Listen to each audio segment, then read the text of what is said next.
Happy holidays. Happy New Year, everyone. Today, we are taking a look back at some of the most compelling conversations we've had surrounding the case against Rex Heuermann, the man accused of being the Long Island serial killer. This is the Hidden Killers podcast with Tony Brueski. Featuring author, psychologist, and daily contributor, Siobhan Scott. Another bizarre area of optics in the case of Rex Heuermann and Asa Ellerup, more specifically, is the documentary that is being produced. Peacock even making a statement about it this week, kind of, I think, trying to do a little bit of damage control because everybody was extremely offended and upset and also was concerned about the dollars, where they're all going to. So add in the mix that 50 Cent and G-Unit Productions are making the documentary. That was a weird sentence to say out loud. They came back and they stated that, look, the funds here, they cannot go to Heuermann's defense. I don't know how they're controlling that exactly, because I don't think it does technically violate anything because it is a separate person. But I don't know, there could be some question there with the marriage. But she also has no creative control over the documentary, which I wouldn't expect her to.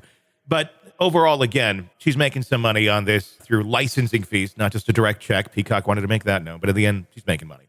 The optics of all of that, where are you sitting on this, even though we now have the explanation that the money's not going to go to Rex, and it's this, that, Well, it's horrible. And of course, the relatives of the victims are upset, frustrated, disgusted, speaking out about that, as I think we all would be. No, they're not getting $1 million from anybody. So it's another strange aspect to a very strange case. And I hope that the authorities are looking closer at Asa and paying very close attention to what she may or may not have known throughout the duration of these murders, the strange sex parties that possibly, if this is true, went on in the home. Does she have mental health problems of her own? She does present strange. Yeah. And so we don't really know, are all burners firing for her? What is really the story here? Well, I really wonder about the attorney or her attorney's roles in all of this, because they are profiting handsomely on this. The attorney for the daughter and the attorney for us themselves, $400,000 to one, $200,000 to the other. Is this really reckless representation, predatory representation that they're getting, if this is the way that they steered them? Because there's no attorney that I know that would say, hey, great idea, go do this. No, absolutely not. It does sound predatory. It sounds self-serving. And I would think there's an ethical code about doing things like that. There may not be in their state. Sure. But, again, an attorney should, sure, they make money from doing the work, but they shouldn't make extraneous money like this. It just sounds terrible. It looks bad. If you just look at Asa, she doesn't appear to be the best decision maker. I'm not saying, she was involved with the murders or anything of that nature, but yeah, she should be looked at a little more closely. We just saw more DNA evidence come out. It's really nothing new. It was it makes a good headline if anyone forgot about it.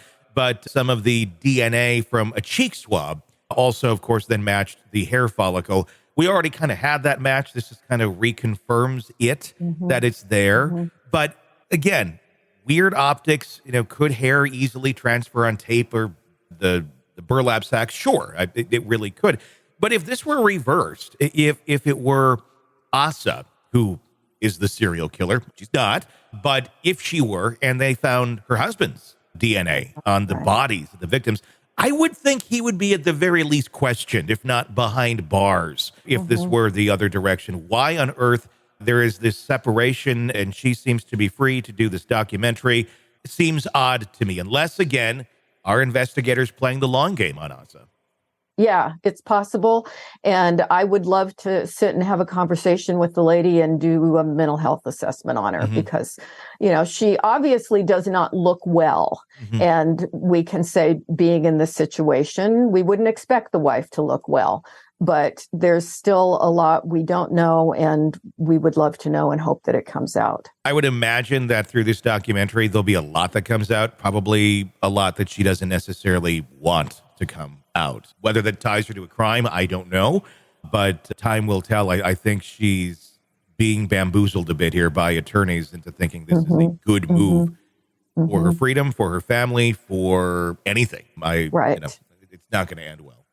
Sick of the ads? We are too. Start listening with no commercials now and get access to all of our episodes in advance of everyone else. Become a True Crime Today Premium Plus subscriber on Apple Podcasts. Search True Crime Today Premium Plus on Apple Podcasts or go to our podcast page and sign up now. True Crime Today Premium Plus. Sign up now.